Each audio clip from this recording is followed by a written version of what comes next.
Chapitre 3. Cependant, hier, elle ne m'a pas une seule fois parlé du jeu. Et en général, elle a évité de m'adresser la parole. Elle n'a pas changé de manière à mon égard.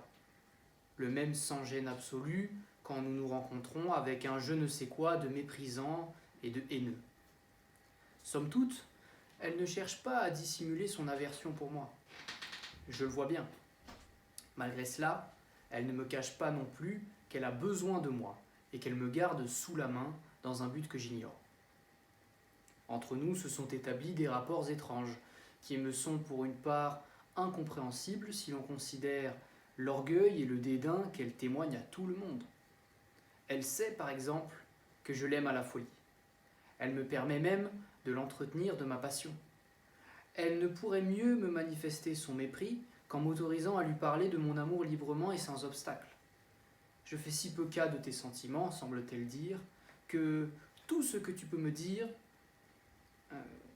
tout ce que tu peux ressentir pour moi m'est parfaitement indifférent. Autrefois, elle me parlait déjà souvent de ses affaires, mais elle n'était jamais entièrement sincère. Bien plus, dans son dédain pour moi, elle faisait entrer des raffinements de ce genre. Elle savait, par exemple, que j'étais au courant de telles circonstances de sa vie, ou d'une conjoncture qui lui inspirait de sérieuses craintes.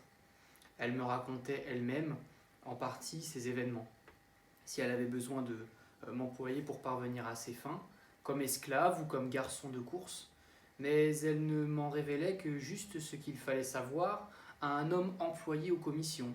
Et si tout l'enchaînement des faits m'était encore inconnu, si elle voyait que je me tourmentais et m'inquiétais de ses tourments et de ses inquiétudes, jamais elle ne daignait me rassurer complètement par une amicale franchise.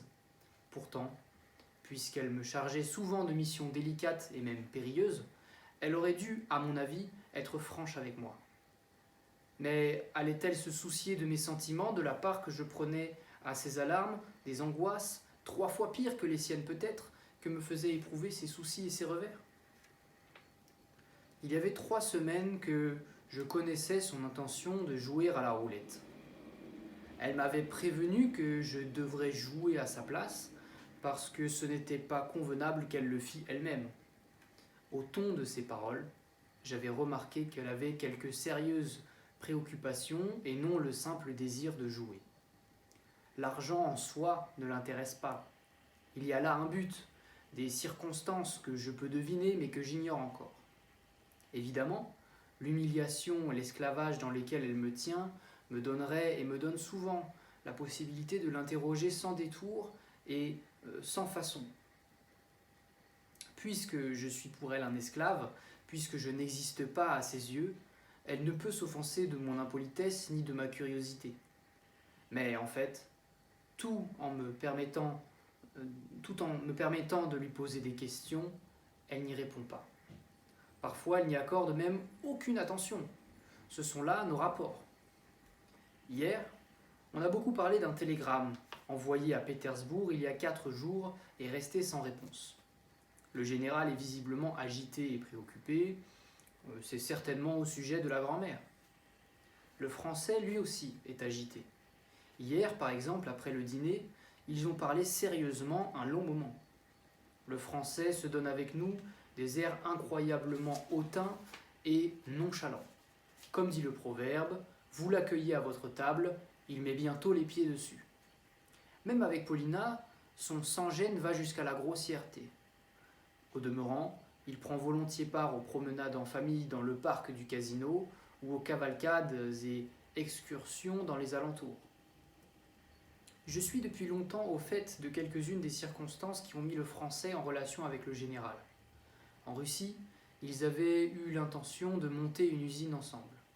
J'ignore si ce projet est abandonné ou s'ils en parlent encore. Outre cela, j'ai surpris par hasard une partie de leurs secrets de famille. Le Français a effectivement tiré le général d'embarras l'an passé en lui avançant 30 000 roubles pour compléter la somme dont il était redevable à la couronne lorsqu'il s'est démis de ses fonctions.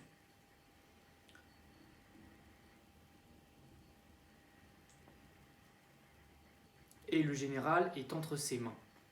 Mais maintenant, c'est Mademoiselle Blanche qui tient le rôle principal dans toute cette comédie. Et je suis sûr que je ne me trompe pas en avançant cela.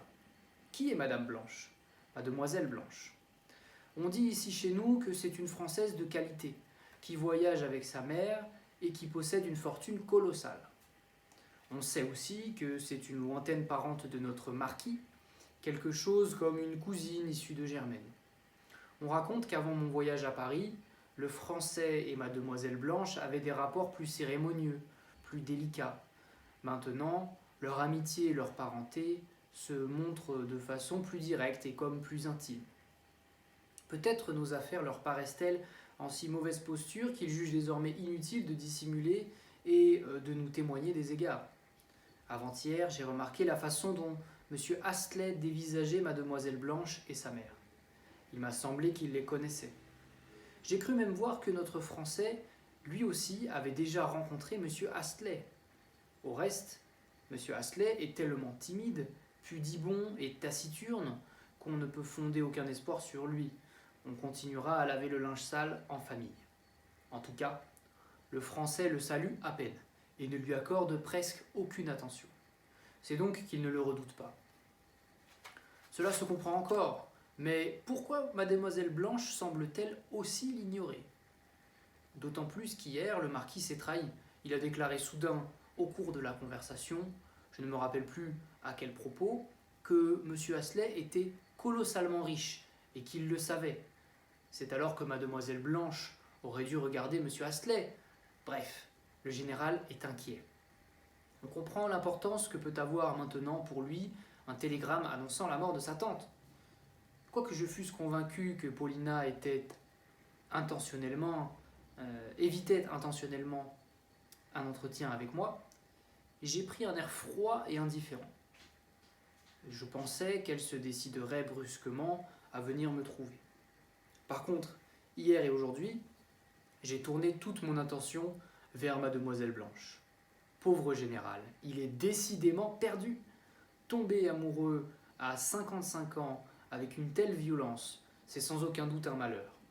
Ajoutez à cela son veuvage, ses enfants, la ruine, les dettes et pour finir, la femme dont il s'était pris. Mademoiselle Blanche est belle. Mais je ne sais si je me ferai comprendre en disant qu'elle a un de ces visages qui inspirent l'effroi. Du moins, j'ai toujours eu peur de ce genre de femme. Elle a environ 25 ans. Elle est grande, elle a de belles épaules, un cou et une poitrine opulents, une peau bronzée, des cheveux noirs comme l'ébène et très abondants, il y en aurait assez pour 2 coiffures, des yeux noirs, le blanc de l'œil jaunâtre, un regard effronté, des dents éclatantes, des lèvres toujours peintes. Elle sent le musc. Elle s'habille d'une façon voyante, richement, avec chic, mais avec beaucoup de goût. Ses pieds et ses mains sont admirables. Sa voix, un contralto enroué. Elle rit parfois aux éclats en montrant toutes ses dents. Mais le plus souvent, elle reste silencieuse avec un air insolent, du moins en présence de Paulina et de Maria Filipovna. Il court un bruit étrange. Maria Filipovna retourne en Russie.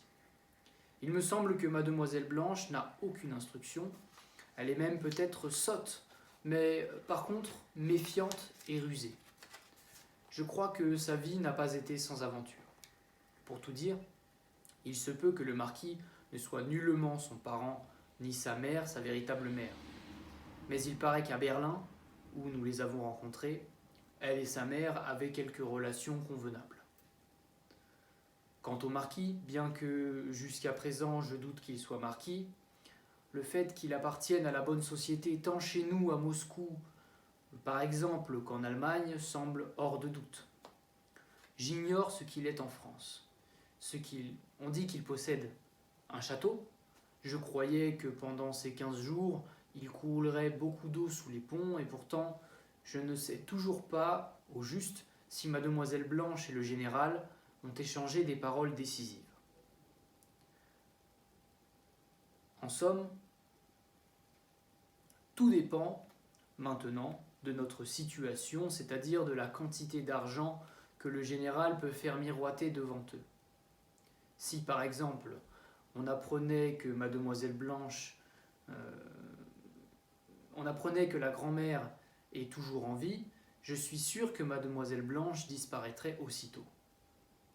Je trouve moi-même étonnant et ridicule d'être devenu si cancanier. Oh, comme tout cela me répugne. Avec quelle joie je quitterais tous ces gens et tout cela. Mais puis-je m'éloigner de Paulina? Puis-je ne pas espionner autour d'elle? L'espionnage est certainement une chose abjecte, mais je m'en moque. Hier et aujourd'hui, M. Astley m'a paru étrange, lui aussi. Oui, je suis convaincu qu'il est amoureux de Paulina. Curieux et comique, tout ce que peut parfois exprimer le regard d'un homme amoureux, timide et d'une pudibonderie maladive, au moment précis où cet homme préférerait disparaître à 100 pieds sous terre que de se trahir par un mot ou par un regard. Nous croisons souvent M. Astley à la promenade. Il se découvre et passe son chemin, mourant d'envie très certainement de se joindre à nous. Et si on l'en prie, il décline l'offre immédiatement. Aux endroits où l'on se repose, au casino, au concert ou devant le jet d'eau, il s'arrête toujours dans le voisinage de notre banc. Où que nous soyons, dans le parc, dans la forêt, sur le Schlangenberg, il suffit de jeter les yeux autour de soi pour voir apparaître inévitablement, sur le sentier le plus proche ou derrière un buisson, la silhouette de M. Astley. J'ai l'impression qu'il cherche l'occasion de me parler en particulier. Ce matin, nous nous sommes rencontrés et avons échangé quelques mots. Parfois, il parle par phrases entrecoupées. Avant même de me dire bonjour, il s'est écrié « Ah, Mademoiselle Blanche ! J'ai vu beaucoup de femmes comme Mademoiselle Blanche. » Il s'est tu en me regardant d'un air significatif. Que laissait-il entendre par là? Je l'ignore, car à ma question « Que voulez-vous dire ?» il a hoché la tête avec un sourire malin et a ajouté « C'est comme cela. Est-ce que Mademoiselle Paulina aime les fleurs ?» Je n'en sais rien, ai-je répondu. Comment, vous ne savez même pas? S'est-il écrié au comble de la stupéfaction. Non, je n'en sais rien, je n'ai pas fait attention, ai-je répété en riant. Cela me donne une idée. Là-dessus, il m'a fait un signe de tête et a poursuivi son chemin. Il avait d'ailleurs l'air content. Nous parlons tous deux un exécrable français.